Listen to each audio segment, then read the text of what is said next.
Being in nature feels more sacred.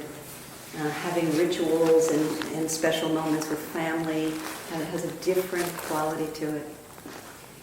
And what is it that's allowed me as I aged for things to become more poignant and more meaningful? So I've been asking myself that. And I think some of it is just the accumulated wisdom of being able to separate out the urgent from the truly important that comes, I think, with living. But a lot of it, I think, for me, comes from being very aware of the finiteness of life. And Ruth Rosenblum yesterday, when we were speaking, told me about this line that she got in some journal that she gets. It says, "We each have two lives. The second begins when we realize we have only one." We each have two lives, but the second begins when we truly realize we have only one.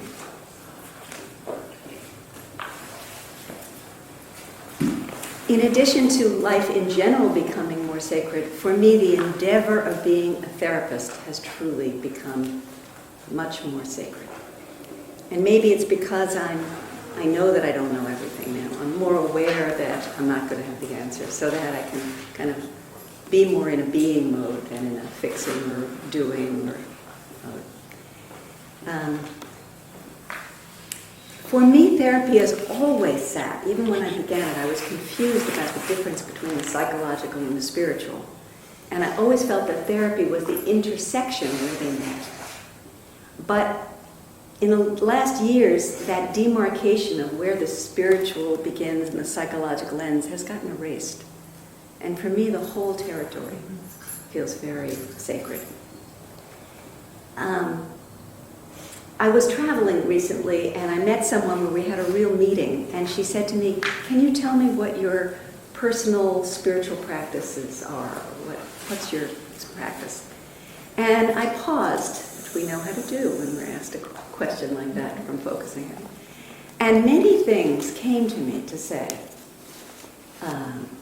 how much I look to nature and to beauty to refresh my soul and to reconnect me with my purpose in life. Reading the spiritual literature is very important to me. Having a focusing partnership where I regularly let go to see what emerges from underneath. Meditating is a part of it. But my true, most enduring, most continuing spiritual practice is being a therapist. And so I was curious about why that was the true answer and not any of these individual pursuits. And my thinking about that is that there's no place else in life where I am challenged so much to try and enlarge my perspective. When I'm walking by the ocean here, it's fairly easy to feel the sacredness and to feel the spirituality. But it's much more challenging when I'm sitting in a room and someone is in acute anguish or suffering. Elizabeth, this morning, in her beautiful attunement, for those of you who were in the dining room and heard it, had us first connect with ourselves, but then feel the support of her voice, and then feel the support of everyone in the room, and feel the support of all the focusers in the world, and then feel that we were part of this great, big universe. And I love that because it is increasing our sphere of awareness. Right? And I think that's a capacity that we have as therapists that help us to step into the sacred. I was recently listening to a rabbi give a talk about how Moses could speak to God, what that meant. And he said, I want to bring it down to a very practical level. He said, I have an 11-year-old son, and he says to me, "Daddy, can I have an apple?" And I say to him, I wonder if you can have a little awareness that besides you and your desire for the apple, you also need me to get it for you. So the son ponders a little bit and he says, okay, Daddy, please, can I have an apple? And he said, that's the beginning of of opening awareness. And as we get older, when we think about that apple, we can actually get beyond even the you and the me, and we can think about the farm that it came from, or the tree that it came from, and the earth that produced it, and the farmer or the person who picked the apple, and how it got from there to where I bought it. Right? And then he said, but I could ask you, can you open your awareness, the sphere, the circle of awareness, even greater? And he said, then people might say, oh, there's the far-reaching influences of the ecology and the weather. And that all has an effect on itself. So I think that's what we are asked to do as therapists, is to open our circle of awareness.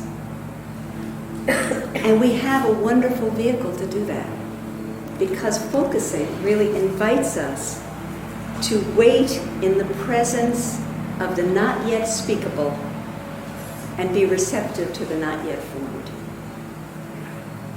So just that, just focusing, right, opens our awareness to something more than just what our client, the story the client is telling us. So we need to kind of probably do a little bit of thinking about what we mean by the words spiritual and sacred. I am a big fan of Brother David Steindl-Rast. So those of you who don't know him, that's really a name to Google, Brother David.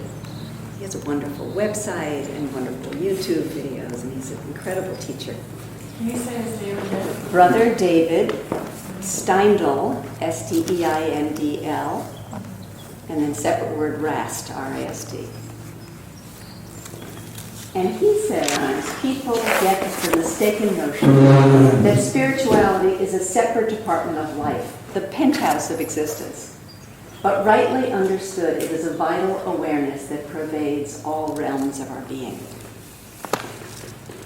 So if we believe that, right, that the spiritual is woven into every aspect of our life, then we don't have to wait for those rainbow moments, right? We can actually perceive the spirituality every time we are moved or we are touched by our clients. I love William James's definition of spirituality. He says, it's an attempt to be in harmony with the unseen order of things. The unseen order of things.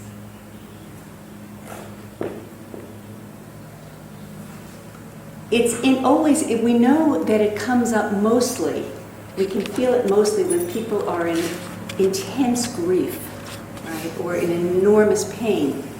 That when we are struggling, as Ken Pergamon says, to comprehend the incomprehensible and to manage the unmanageable, right? The sudden loss, the disease, the divorce, the unexpected accident, right?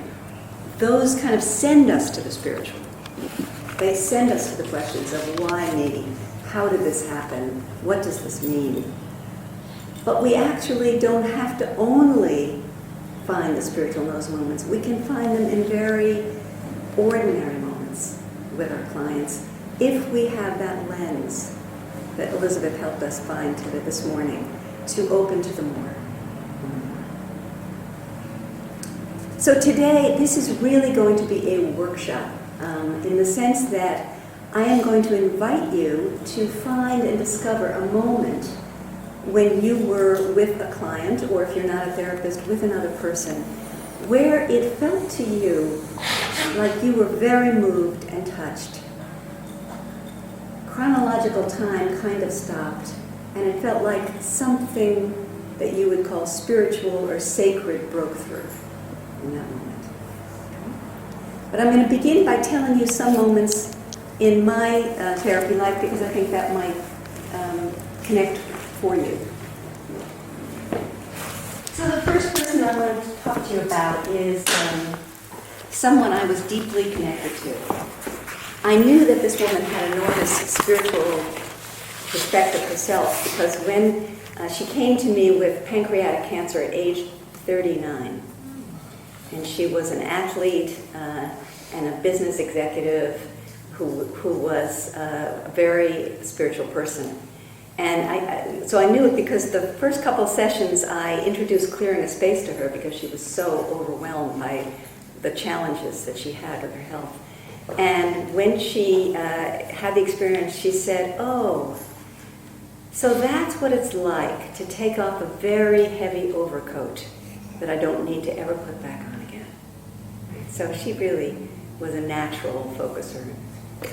But the moment I want to tell you about with her happened after our 9-10 months of therapy, where she was too ill to come into the office. And so she asked whether I would visit her at home. And I was visiting her at home, and she said, "I know that my tumors are growing everywhere, and I don't have a very long time to live, and I've been in quite a lot of pain. But I have to tell you that in some strange way, I've never been happier. I have every visit that I have from my extended family and friends feels like a darshan, feels like a spiritual meeting between us. And my partner and I are closer than we've ever been, and I feel suffused with love. So I've been waiting for you to come this morning, Joan, because I think you know something about dying, and I want to ask you an important question that's been haunting me, which is, when do I let go? When do I let go?" And she looked at me with absolute yearning for me to meet her in this place she was asking. And my smaller self felt a little, I didn't even know what you're talking about. You know, I had that sense of, do you think you're going to choose your last moment? Or, you know, and then feeling, well, I really don't know as much about dying as you think I do. You know, so this was circling through me. But then I paused, and I just let myself fall into her eyes, that eye-to-eye gaze. And something, I literally heard something in me answer. It did not come from me, it came from there. And what I said was, "Leah, you have always had incredible timing. You knew when to stop work, and you didn't stop a moment too soon, and you didn't stay a moment too long. You knew when to invite your mother to come up from Australia to help you. She had offered for months and months. You knew the right time to say, 'Now come, now I need your help.' And I trust that you will intuitively know the exact right moment to let go." And I saw her whole body relax. And there was this sense of a connection with her where time had stopped, and we just sat in silence after that for a good 5 minutes. And the epilogue to that story is, 3 weeks later, I was on vacation, and her partner called me, and she said, "I want to tell you about her death because it was so remarkable." The hospice nurse was with us, and she said because of the way she was breathing, the death rattle, the hospice nurse, who'd been working for 25 years, said, "She will be gone before tomorrow morning. I can tell that that's how it's going." But it took her parents, because of all kinds of weather and flight things, 2 days, 48 hours to get to her from Australia. She was there when they came. She was alive. She opened her eyes. She had been in kind of a light coma for 2 days. She opened her eyes. She told her parents and her sister how much she loved them. She was with them for 20 minutes, and then she closed her eyes and she let go. So did I intuit her sense of timing? Did my planting the hope for that have some effect on her sense of timing? I will never know.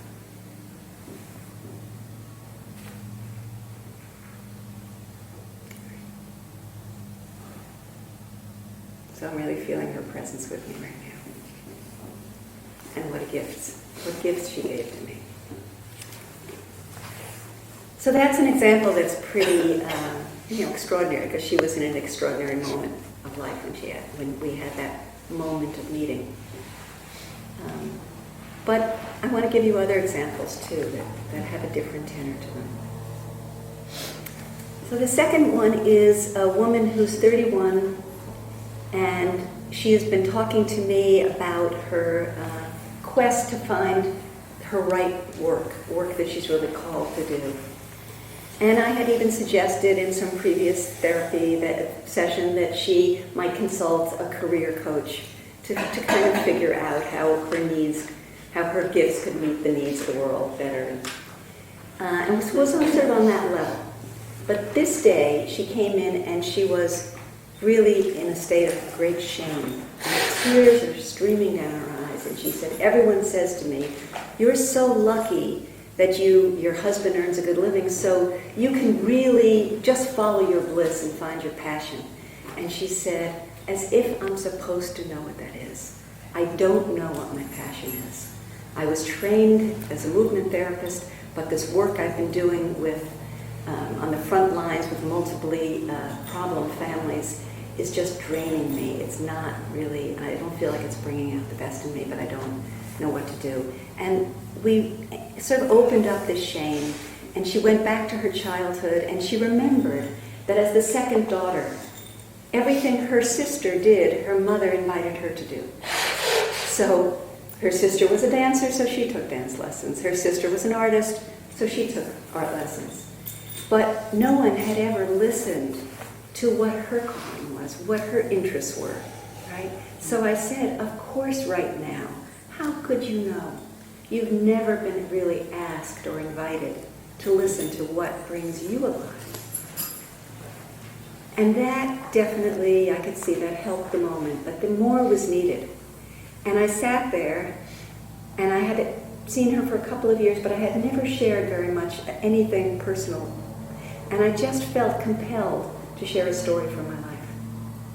So I said to her, you know, when I was just about your age, I was about to give a presentation at a conference, and I was very anxious. I was pacing the hall while the other speaker was speaking. And a woman, stranger from the conference, came up to me and she said, you look very anxious, so I won't keep you. But I just wanted to tell you that I noticed you during the coffee hour, and you're a very warm person. So if your workshop doesn't go well, just emanate your warmth. And I had never known that about myself.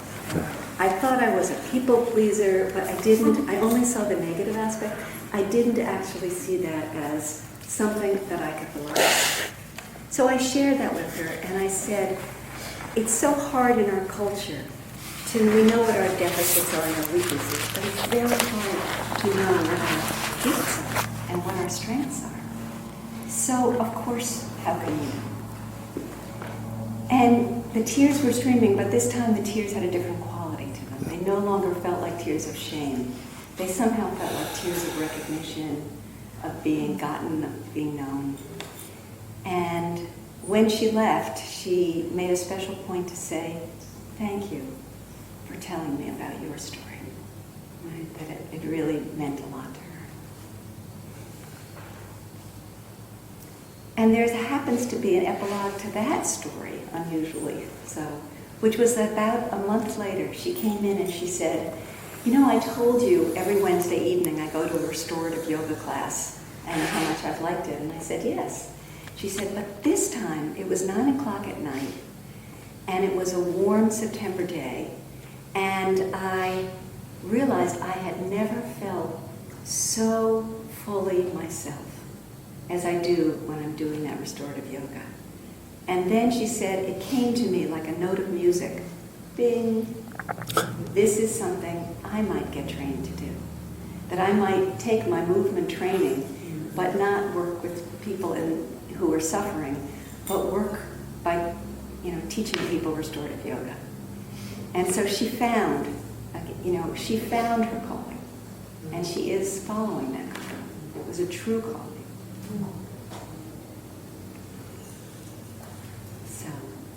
So how did that one happen?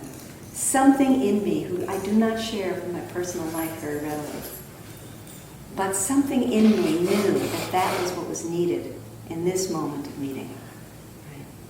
Because I was listening not to my mind, but to something my body knew. You know, and Janet, last night Janet Funder, reminded us of this last night when she said, we don't only know through our five senses, we can trust the sensing capacity of the whole body to wait for something that is not yet known.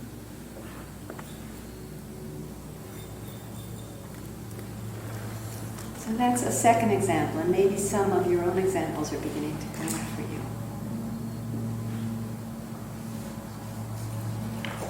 Sometimes that spiritual awareness comes from us, and we bring it to the client. Sometimes it just comes from the universe to both of us.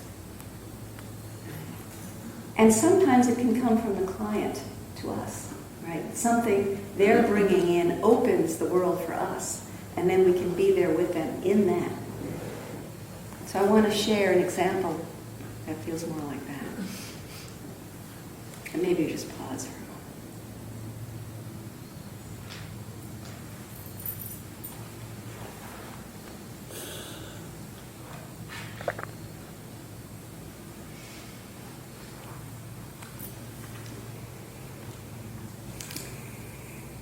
And I like this example because I think that focusing on the positive often opens onto this spiritual or sacred dimension. When we can open up the meaning of something that's naturally positive, not artificially positive. So this was a week where a client came in, and before she sat down, I could see that something in her was very different. She looked more alive, happier, fuller, when she often comes in looking beaten down by life. So I asked her, is there something different this week before she began? And she said, yes, I had a powerful reconnection. First she said, oh, how did you know? And she said, I had a powerful reconnection with an old friend with whom she had been very badly estranged for 17 years. They had had a bitter fight where they both did and said ugly things to each other. And for some reason, my client had decided to look up this person on the internet after all these years, got her phone number and called her up. And she said that they had spent 4.5 hours on the telephone. So we can imagine this was quite a meeting. And she said it was probably one of the most important things that had happened to her. So after she told me the story of her catching up, I asked her if she would be willing to spend time seeing what really was so important about that reconnection. And the first thing she said, and I'm reading it to you because I wanted to get her word, she said, it's as if a great space opened up in me in the middle that had been cramped and tight, like a big piece of blue sky. Got to be there. And then she talked about this quality of forgiveness, that she felt like she truly had forgiven her friend and that her friend had truly forgiven her. And tears came to her as she said that. And so we paused with the tears, and I said, I wonder if the tears have words. And then she said, now I get it. This is beyond friendship. This friend gave me back a piece of my heart I didn't even know was missing. And as she said that to me, it was like a spiritual moment for me that she was giving me. And I realized all the times that had been true for me, when a piece of my heart was given back to me that I didn't even know was missing. And I thought about when my son, who had lived elsewhere for 8 years, moved back to Boston, and I had this feeling of, oh, now my heart is full again. And I didn't even know my heart was not full before, right? So she was able to bring me into this moment, and we shared this moment together, and it really opened up. I mean, everything we talked to after that in that session was entirely different, based on her understanding of her positive experience.